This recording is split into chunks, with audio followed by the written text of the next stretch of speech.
take 2, take 4, whatever it moves within us, that calling for peace. As many breaths as we need. Without pushing away what it is that we're feeling, with embracing it, saying thank you for being there as my notification. Thank you for letting me know where it is that I need to release, where I need to relax, where I need to feel and be present to the presence of God that is within each and every moment, within each and every situation, within each and everything. And we breathe, knowing that that breath we take, that every breath we take is the breath of God itself.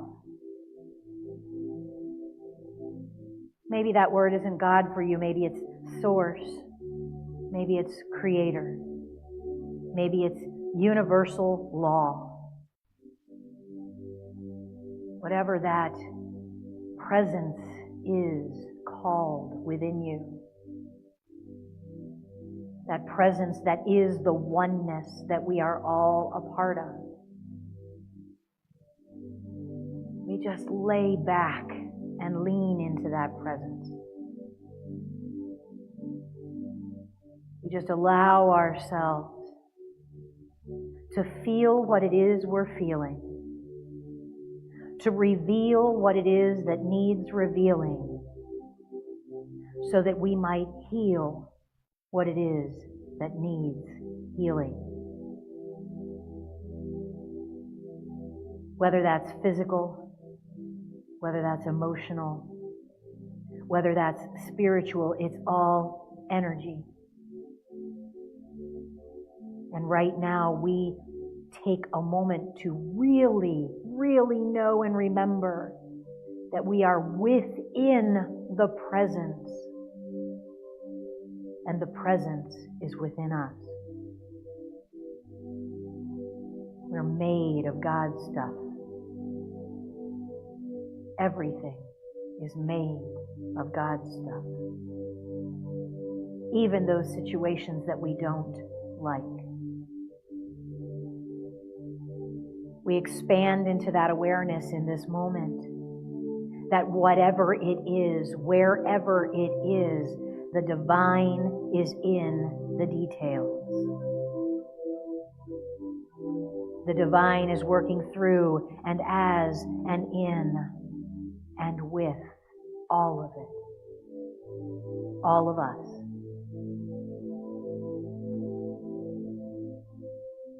So we just feel outward, feel the people around us. This sacred spiritual community that we are gifted to be able to be a part of.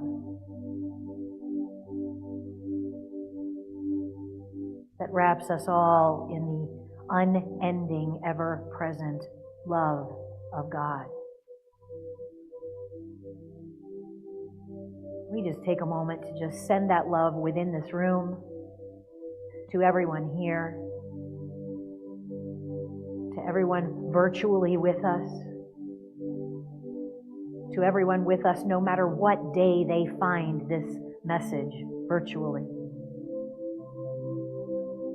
Because this is the day. This is the moment. This present moment is it. And God is here. Let's take that awareness into the silence for just a moment.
And with another breath, we just settle in even further to that presence of God awareness and allow ourselves to reconnect to this tangible experience around us, to become fully present here in this room, staying open, knowing that there is something here to receive, waiting in gleeful, joyful, peaceful expectation to receive that which is ours to gain here today. We are so grateful, so grateful. And so it is. Amen.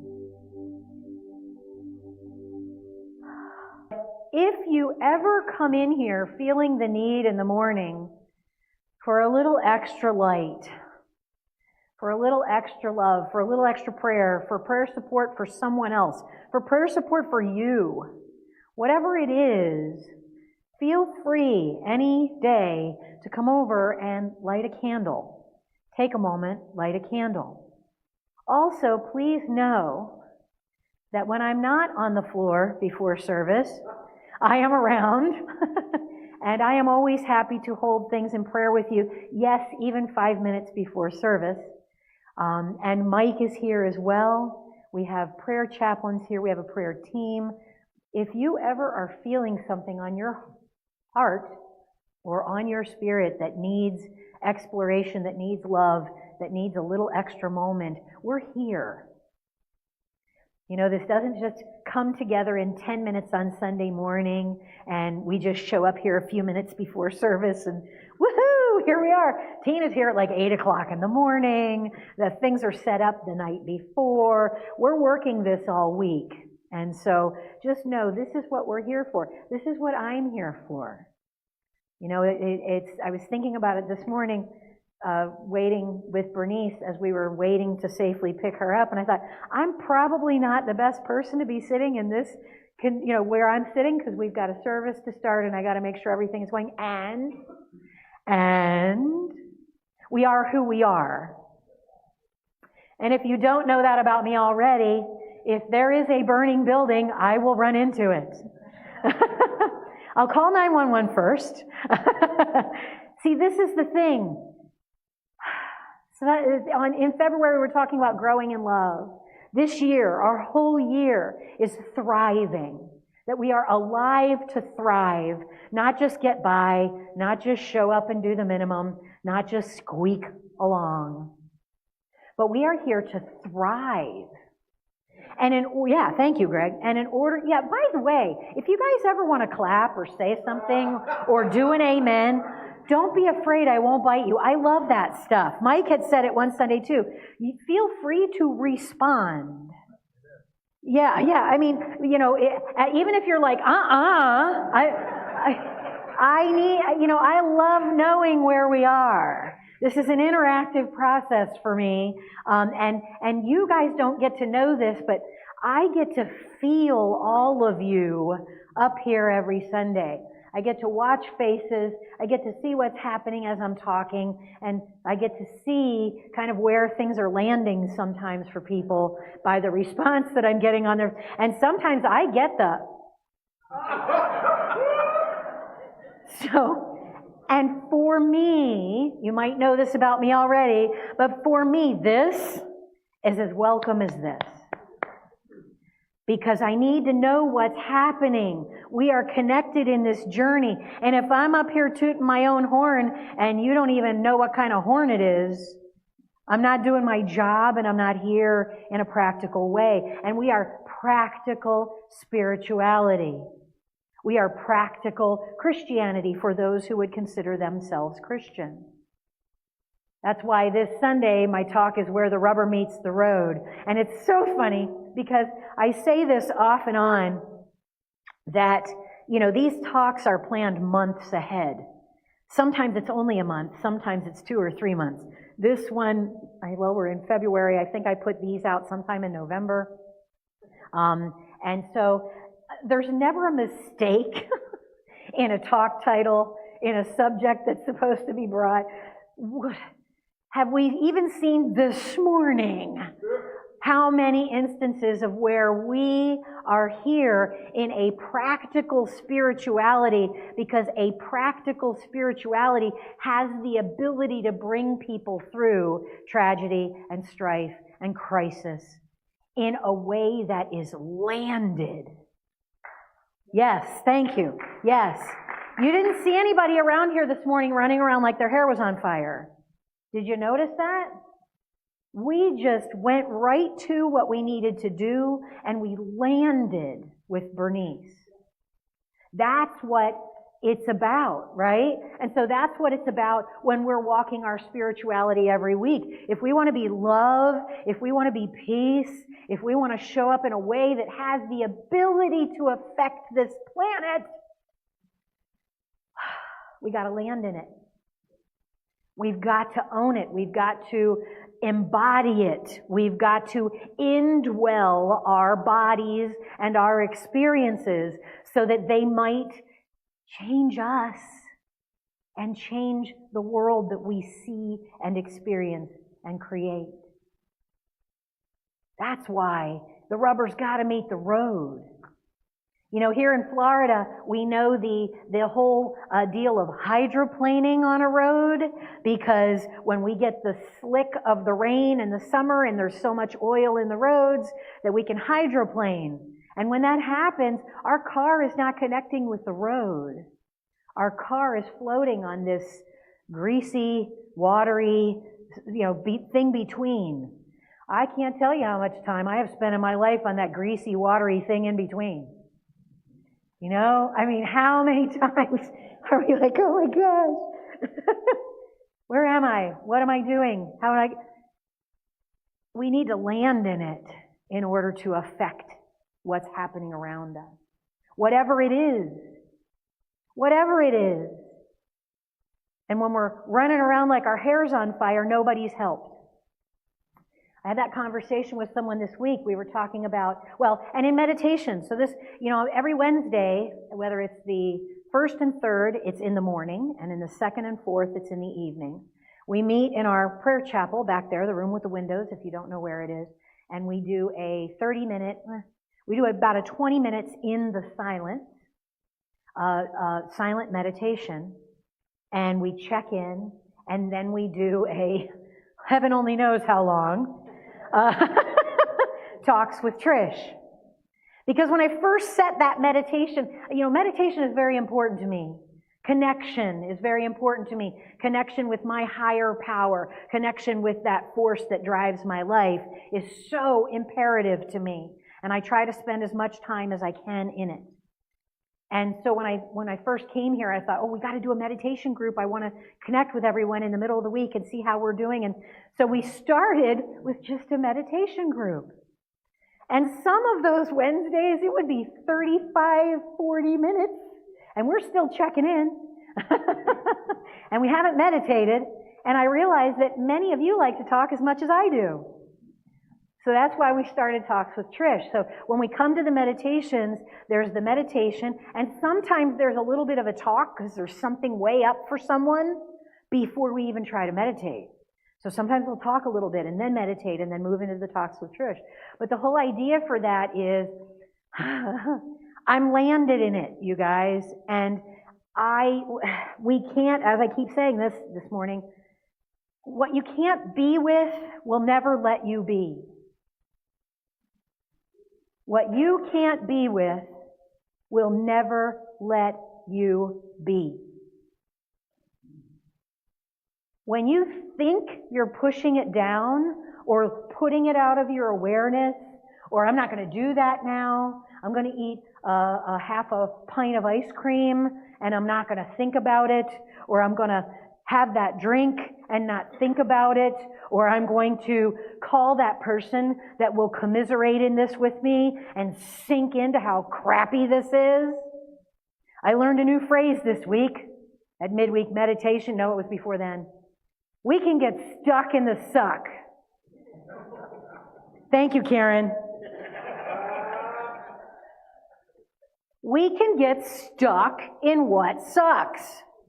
We can spend see, our energy is ours to spend.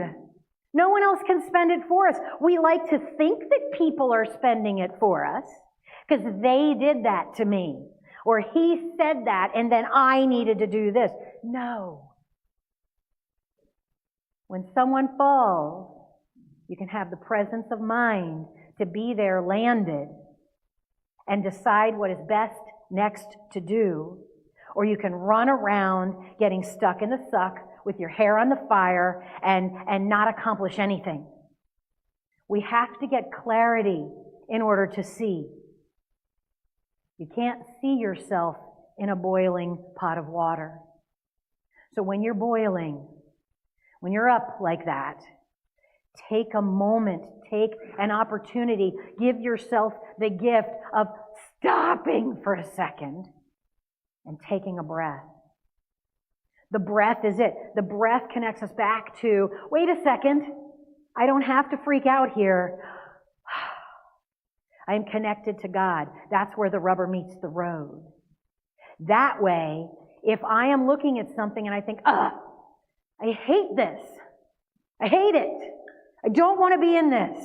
I know, right? We're not supposed to say that, right? Our mind ideates. It thinks. It's what its job is. And if we are afraid to be with the things we don't want to see, now that doesn't mean I can't stand what's going on in the news right now, so I'm going to watch it 24/7. I'm going to just dig right in and see how horrible this is. Oh my gosh, do you see how horrible it is? And then I'm going to call my 4 friends that will join me in how horrible it is. Think about that in terms of energy. So my energy is all over here, thinking about how horrible it is, and then I call 4 more people and enroll them in my horribleness. It hurts so good. Exactly, right? I hate it, I love it. I hate it, I love it. Yeah. But I wanted to share with someone else how horrible that was. What happened to me? Now, there's a way that we do that, though. There is a way to bring what is going on and what we are struggling with to a consciousness that says, yes, I see you, I hear you, I validate, yes, I know this is going on for you, and I know that this is where you are. And just like in our talks with Trish, there is no subject off the table. We have talked about, I'm not kidding you, everything. Things I really should have been blushing at, I'm telling you. But my blush quotient is way high. And that's what practical spirituality is. This hurts.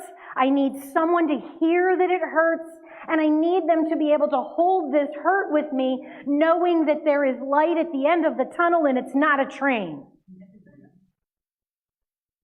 I don't want people to say it's not hurting. Don't, so many people in Unity are, it's all good. It's all good. Well, I would like to add a little bit to that. It's all for good. But it's not all good. Not at the face of it. Not in the sense level of it. Things hurt. Things scare us. Things push us to the very limits of our feeling that we're capable to deal with them. It is when we ignore that and put a little happy face sticker on it, pretty soon it's like holding beach balls underwater, right? You're real good for up to about 4. And then pretty soon one pops up. And when that one pops up, the next one pops up. And another one pops up and slams that one into someone else's face. And then you're screaming at someone when they just asked you to pass the salt.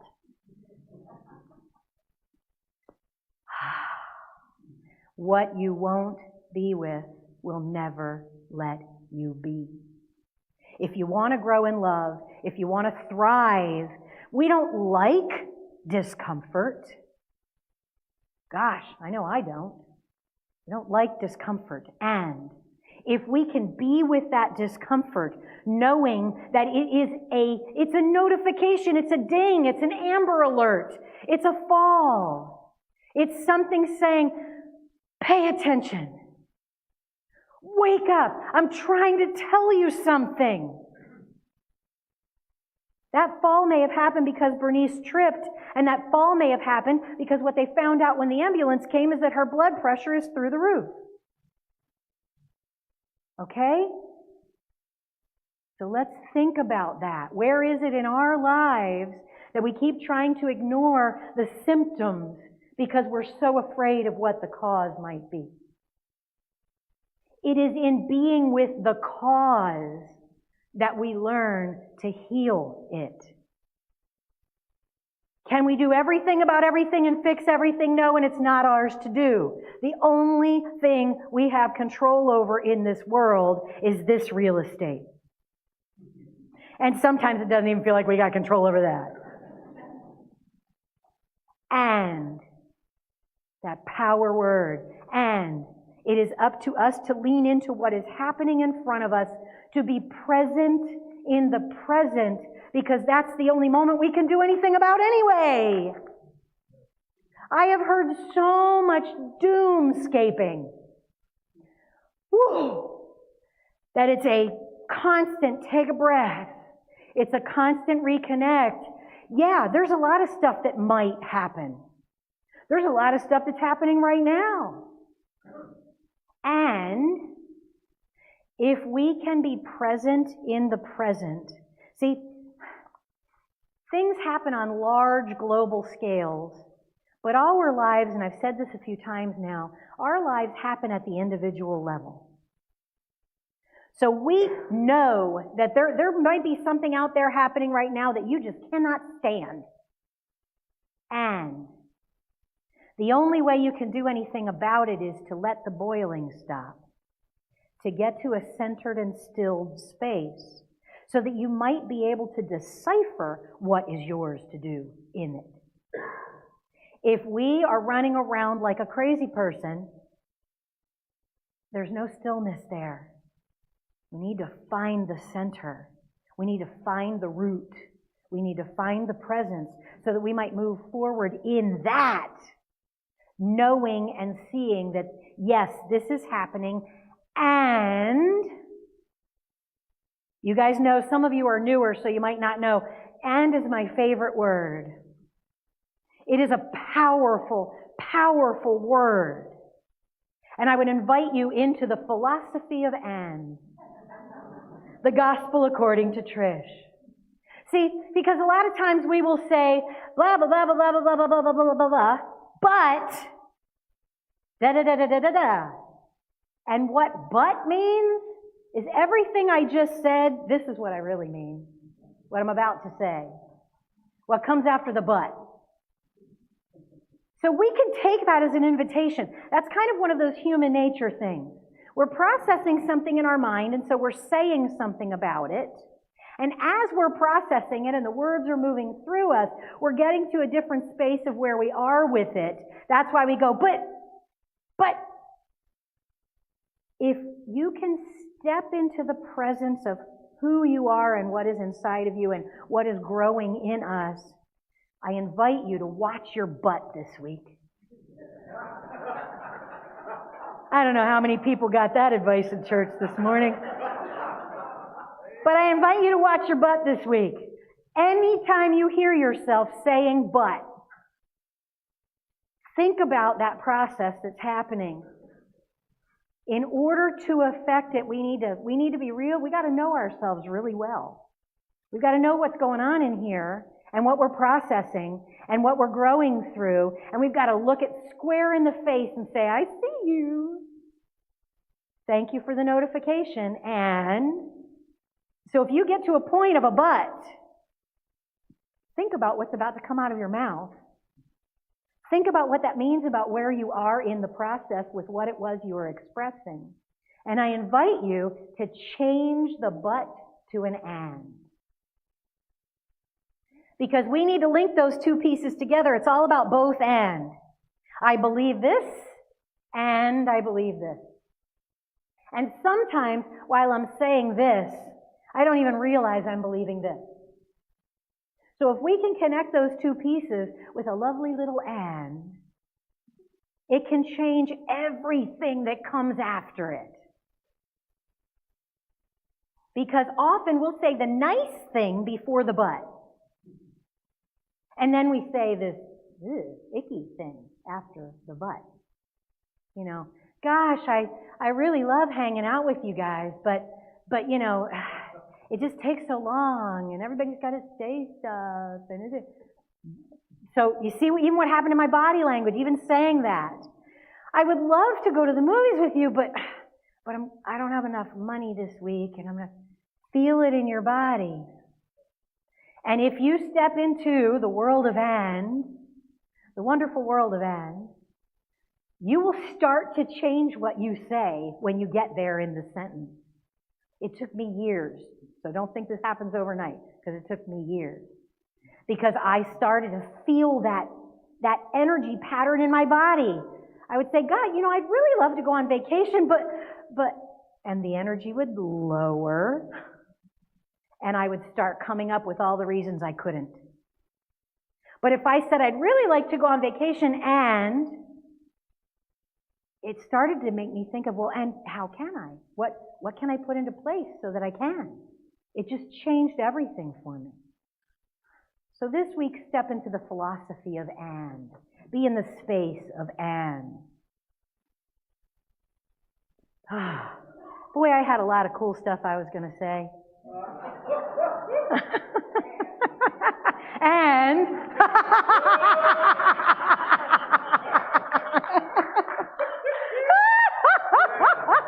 we are such a pair, I'm telling you. We are not here by mistake. Oh my gosh. I've got to admit, what happened before service just took I turned to Mike, stepping up onto the platform, and I said, I don't even remember what I was supposed to say today.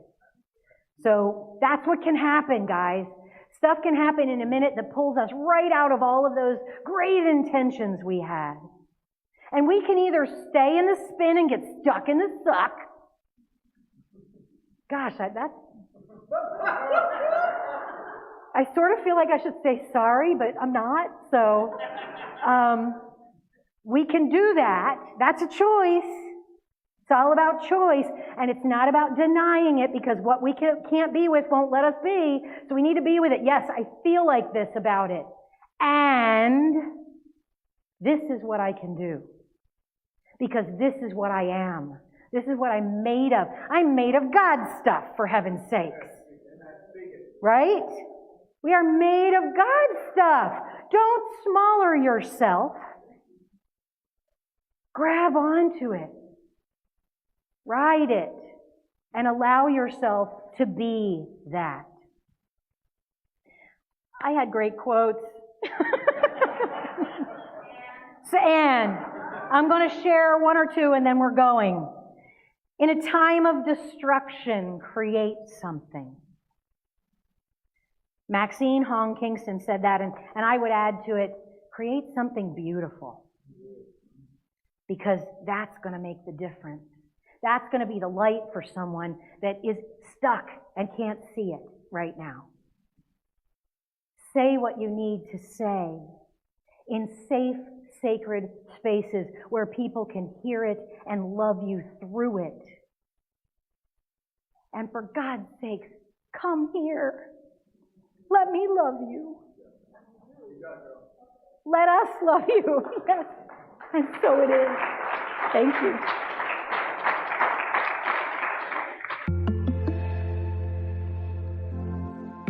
Thank you for joining us today. Please visit www.unityofsebring.org for more information, to submit a prayer request, or to donate to our ministry. We hope to see you again very soon.